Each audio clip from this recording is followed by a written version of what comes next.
मैं हूं अनुराग तिवारी। आप देख रहे हैं लाइव यूपी पत्रिका। देश की वित्त मंत्री निर्मला सीतारमण ने आज देश की संसद में आम बजट पेश किया, जिसके बाद प्रधानमंत्री नरेंद्र मोदी ने पीएमओ के ऑफिशियल ट्विटर हैंडल से ट्वीट करके निर्मला सीतारमण और उनकी पूरी टीम को बधाई दी। प्रधानमंत्री ने ट्वीट में यह भी कहा कि यह बजट पीपल्स फ्रेंडली होगा और प्रोग्रेसिव होगा। आइए अब हम आपको सुनाते हैं प्रधानमंत्री ने क्या कुछ कहा। ये बजट अर्थव्यवस्था को मजबूती देने के साथ ही सामान्य मानवी के लिए अनेक नए अवसर बनाएगा। ये बजट मोर इंफ्रास्ट्रक्चर, मोर इन्वेस्टमेंट, मोर ग्रोथ और मोर जॉब्स की नई संभावनाओं से भरा हुआ है। और एक नया क्षेत्र और खुला है और वो है ग्रीन जॉब्स का। ये बजट तत्कालीन आवश्यकताओं का भी समाधान करता है और देश के युवाओं के उज्जवल भविष्य को भी सुनिश्चित करता है। जीवन के हर क्षेत्र में आधुनिकता आए, टेक्नोलॉजी आए, जैसे किसान ड्रोन हो, वंदे भारत ट्रेन हो, डिजिटल करेंसी हो, बैंकिंग के क्षेत्र में डिजिटल यूनिट्स हो, 5G सर्विसेज का रोल आउट हो, नेशनल हेल्थ के लिए डिजिटल इकोसिस्टम हो।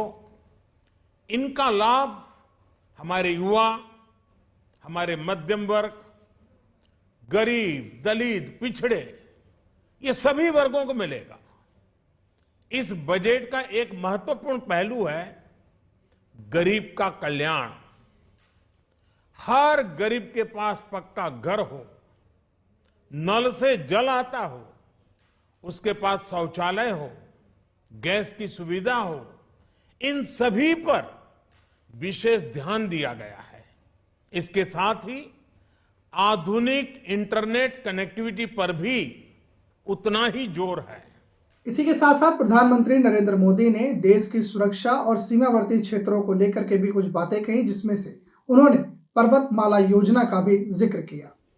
जो भारत के पहाड़ी क्षेत्र हैं, हिमालय का पूरा पट्टा, जहां जीवन आसान बने, वहां से पलायन ना हो, इसे ध्यान में रखते हुए भी नई घोषणा की गई है। हिमाचल, उत्तराखंड, जम्मू कश्मीर, नॉर्थ ईस्ट ऐसे क्षेत्रों के लिए पहली बार देश में पर्वतमाला योजना शुरू की जा रही है। ये योजना पहाड़ों पर ट्रांसपोर्टेशन और कनेक्टिविटी की आधुनिक व्यवस्था का निर्माण करेगी और इससे हमारे देश के जो सीमावर्ती गांव है, बॉर्डर के गांव है, जिसका वाइब्रेंट होना जरूरी है, जो देश की सिक्योरिटी के लिए भी आवश्यकता है, उसको भी बहुत बड़ी ताकत मिलेगी। मेरे साथ इस बुलेटिन में इतना ही। आप देखते रहिए लाइव यूपी पत्रिका।